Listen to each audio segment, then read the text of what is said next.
O programa Encantamento está aqui no CRC em São Paulo, centro de São Paulo. Hoje é dia 31 de outubro de 2023. Nós vamos cobrir o evento da ABFIN, que é o segundo CONAPREV. É o Congresso de Educação Financeira, que acontece pela primeira vez presencialmente. O primeiro evento aconteceu de modo remoto em 2022 e esse evento aqui está acontecendo pela primeira vez de modo presencial aqui no CRC. Estão sendo aguardadas 300 pessoas mais ou menos, com vários painéis falando sobre educação financeira, sobre empreendedorismo na área financeira e outras temáticas ligadas ao setor. Eu espero que você curta o programa Encantamento. Até daqui a pouco.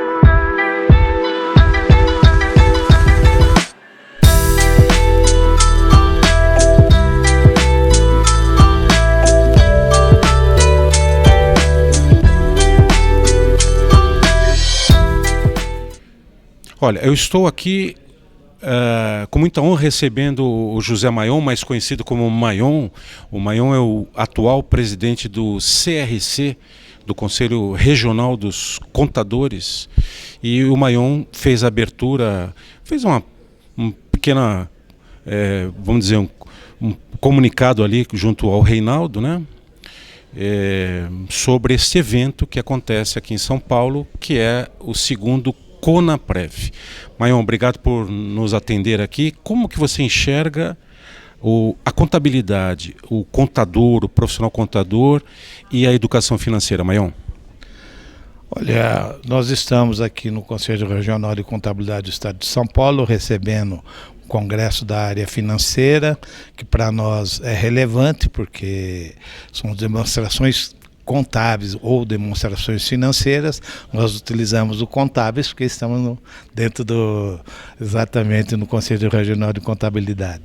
O Conselho Regional de Contabilidade do Estado de São Paulo tem mais de 154 mil profissionais registrados e ativos, e as demonstrações financeiras ou contábeis, elas são parceiras, né? Porque tudo se envolve, tudo é avaliado, né? Você tem a contabilidade, onde você tem os princípios e as normas contábeis, e ela está tudo regrada com o objetivo de demonstrar a situação econômica e financeira de todas as empresas. Então são atividades correlatas, são atividades que, para o profissional da contabilidade, se ele não tiver um bom desenvolvimento na área financeira, é claro que ele vai ter dificuldade para exercer a sua profissão. Mayon, a educação financeira, ela é ensinada nos cursos de ciências contábeis? Sim, como eu disse, ciências econômicas e sociais envolvem, né, a parte administrativa, financeira e contábil. No Brasil, nós fazemos essa segregação na parte contábil, financeira, isso, aquilo, mas no mundo todo é ciências econômicas e sociais. A educação financeira, ela começa antes de você nascer, porque você sempre faz um planejamento para os filhos, coisas assim, e tudo na vida envolve, porque você tem recebimentos e pagamentos. A gente é de uma época que a gente utilizava já até no canhotinho do cartão, do talão de cheque. Hoje a gente tem planilhas, temos outras atividades, é uma evolução, mas ela não perde a sua essência, o seu princípio, que a gente aprende a não gastar mais do que você ganha. Então essa é uma educação que é para a vida toda. Então quanto mais você tiver conhecimento da área financeira, mais probabilidade de sucesso profissional você terá. Para liberar o Mayon aqui, que gentilmente, vamos dizer assim, ofereceu o seu espaço, podemos dizer assim, Mayon, esse auditório muito bonito aqui no centro de São Paulo, para liberar o Mayon.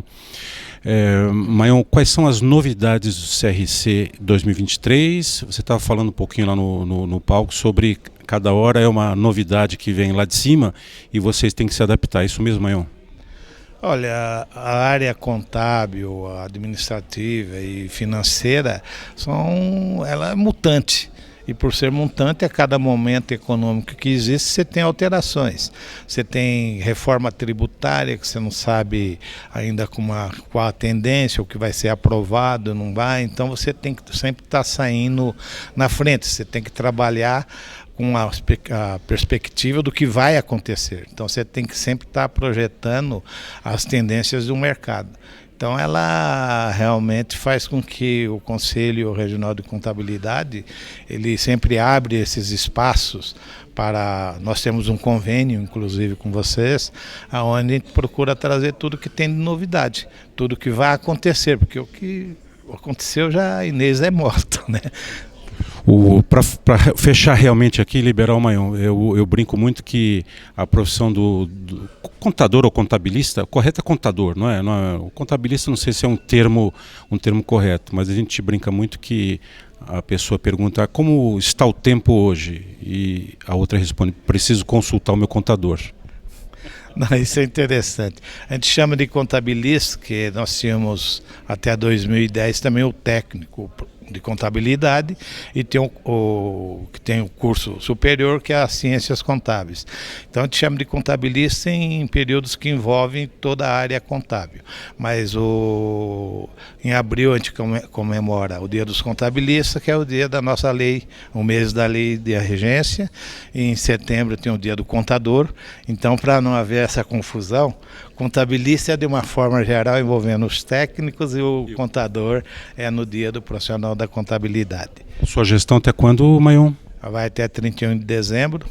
Aqui em São Paulo nós fazemos um trabalho com as entidades congraçadas, nós somos todas as áreas, tipo Sescom, tipo Ibracon, que é da auditoria, tipo Sindiconte, a Anefac, a Academia. Então nós temos uma série de entidades onde nós fazemos congraçamento e a cada 2 anos um desses grupos, são um grupo, uma associações, né, que a gente criou, a cada 2 anos um desses grupos faz a presidência. Então, para assumir a presidência no Conselho Regional, você passa por desenvolvimento profissional, 2 anos, a área de fiscalização, mais 2 anos, administrativo, financeiro e presidente. Então, a gente faz esse rodízio, é uma renovação, onde cada grupo tem 9 conselheiros efetivos e 9 suplentes. Então, há uma renovação a cada 2 anos. Esse ano nós temos uma eleição, no dia 13 de novembro, de 1/3, depois de 2 anos, mais 2/3. Então, há uma renovação constante e a minha gestão vai até 31 de dezembro, muito embora eu tenha mais 2 anos no conselho aqui como conselheiro, porque eu sou de 2/3. O que confere ao CRC toda a sua missão, né, no país, na área econômica, principalmente o apoio obrigatório que dá às empresas. Estive aqui então com muita honra com o presidente do CRC São Paulo, o José Mayon, no programa Encantamento. Eu já volto com vocês com outros entrevistados. Até mais.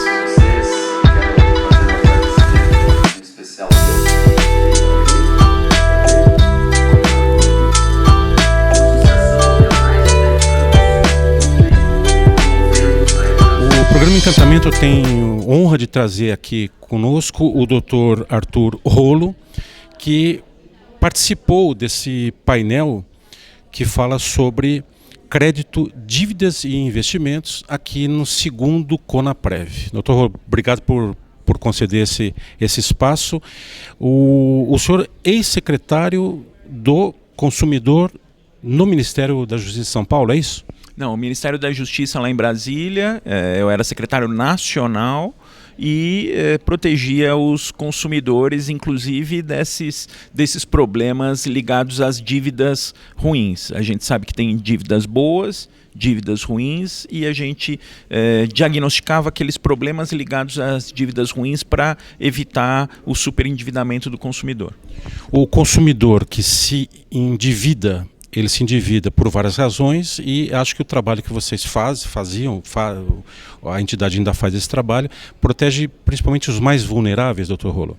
Com certeza, a gente fala em hipervulneráveis, que são aquelas pessoas que estão precisando de dinheiro. Hoje, principalmente na internet, tem uma facilidade de golpes muito grande e aquelas pessoas que estão precisando de dinheiro, elas acabam fazendo uma pesquisa e tem muitos sites maliciosos, tem muitas ofertas enganosas. Então, a função da Secretaria Nacional do Consumidor é articular os PROCONs, trabalhar junto com os PROCONs para evitar que esse tipo de coisa não aconteça. A Secretaria, ela precede Código de Defesa do Consumidor ou são coisas distintas? Na verdade, a função da Secretaria Nacional do Consumidor é aplicar na prática o Código de Defesa do Consumidor e outras leis, né? A gente fala de Código de Defesa do Consumidor, mas tem a lei, por exemplo, dos crimes contra a ordem econômica, tem uma série de leis. Então, a função da Secretaria Nacional do Consumidor é aplicar na prática o direito do consumidor para tentar atenuar a vulnerabilidade dos consumidores no mercado de consumo, lembrando que em algumas situações, por exemplo, de idosos, de crianças e de consumidores endividados, a gente fala em hipervulnerabilidade. Então, na medida em que a internet ela facilitou muito a comunicação e os negócios, ao mesmo tempo ela também trouxe esse risco dessa hipervulnerabilidade de pessoas que não conhecem o canal e acabam entrando em engodos. Com certeza tem a parte boa da internet, por exemplo, propiciar a pesquisa de preço, você tem condição de conhecer os produtos mais profundamente, de comprar aquilo que realmente você precisa, de pagar o menor preço, mas tem uma infinidade de golpes de sites maliciosos na internet e agora a moda é o famigerado golpe do Pix. Então, todo mundo que tem um celular, que tem um aplicativo de banco, pode ser vítima de golpe do Pix, sobretudo em grandes metrópoles como a cidade de São Paulo. E nesse sentido, o Pix, então, é recomendável ou não? Eu recomendo para os consumidores ter 2 celulares, um para ter os aplicativos de banco e um para você usar no dia a dia. Por exemplo, o celular que eu estou aqui, a gente está no centro de São Paulo, que a gente sabe que é um lugar perigoso, então eu tenho o celular aqui comigo, o celular do meu uso do dia a dia que não tem aplicativo de banco. O doutor usa o Pix? Eu uso o Pix no meu computador do escritório e num celular específico que ou fica no meu escritório ou na minha casa. Para liberar o doutor Rolo aqui, que está requisitado aqui para conversas nesse evento, atualmente o doutor Arthur Rolo está... Eu estou advogando e sou professor de Direito do Consumidor. E dentro da graduação e da pós-graduação em Direito do Consumidor, a graduação que eu dou aula e a pós que eu coordeno, eu falo sempre de educação financeira e de prevenção do superendividamento, porque a prevenção precede o tratamento, porque às vezes fica muito difícil de tratar na prática, então eu sou professor e sou advogado. Para fechar, a educação financeira, então, nesse sentido, também ela acaba ajudando nesse contexto todo desta vulnerabilidade, ela acaba fazendo, vamos dizer, uma psicoeducação para que o consumidor não caia nesses golpes. É isso? Sem dúvida, a maior arma que todos nós temos é o conhecimento. E consumidor que conhece educação financeira não se superendivida e acaba contratando só as dívidas boas e não as dívidas ruins. Vou liberar aqui o Dr. Arthur Rolo e esse breve depoimento para o programa Encantamento. Obrigado, Dr. Rolo. Prazer em vê-lo e sucesso. Obrigado, sucesso para você também. Eu volto já com vocês.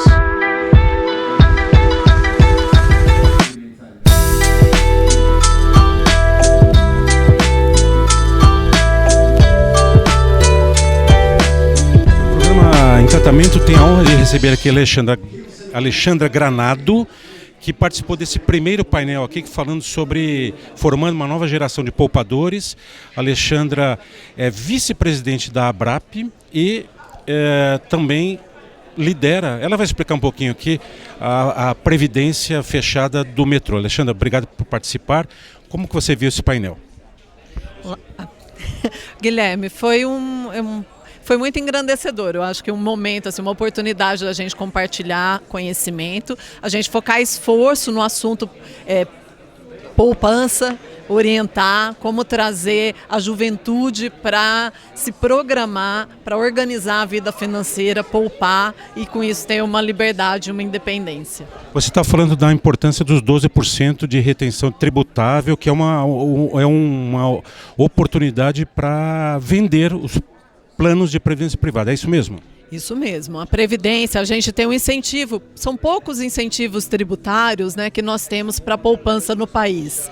Mas um deles é os 12% da renda anual que a gente pode colocar numa previdência privada, seja ela complementar, fechada, ou uma previdência privada de banco mesmo. E as pessoas às vezes não conhecem esse benefício tributário. Isso ajuda muito lá no imposto de renda. Quando a gente vai pagar o imposto de renda, a gente pode abater os 12% que a gente guardou na previdência privada. Então, divulgar isso para a população é muito importante. Para liberar um pouco a Alexandra, que ela agora vai para o café, o break com todo mundo lá, como está a ABRAP, e fala um pouquinho do plano de previdência fechada do metrô de São Paulo. Metrô de São Paulo. O metrô de São Paulo ele tem essa previdência privada, né, fechada, previdência complementar, que é uma oportunidade para que os funcionários possam alocar recursos ali e complementar a sua aposentadoria. A ABRAP, ela é a associação das entidades fechadas de previdência e nós estamos assim muito animados com a oportunidade que o governo está oferecendo para a gente para trabalhar na modernização da legislação. Então estamos muito satisfeitos de conseguir esse espaço para poder debater o que a gente pode trazer de legislação para modernizar e fomentar esse setor, que em muitos países é um dos motores da economia. E no Brasil a gente ainda tem uma grande oportunidade para escalar. A Previdência ajuda a formar poupança interna, né? Isso é muito importante. O que há de encantamento no meio em que você vive profissional, da educação financeira e da Previdência? O encantamento é a gente perceber que a gente viabiliza a independência das pessoas, a liberdade das pessoas, o assenhoramento, né? A pessoa se tornar dona de si própria. Empoderada. Estive aqui com a Alexandra Granado, que concedeu essa pequena entrevista para o programa Encantamento. Vou liberar a Alexandra e daqui a pouco eu volto com vocês. Muito obrigado, Alexandra. Obrigada, Guilherme.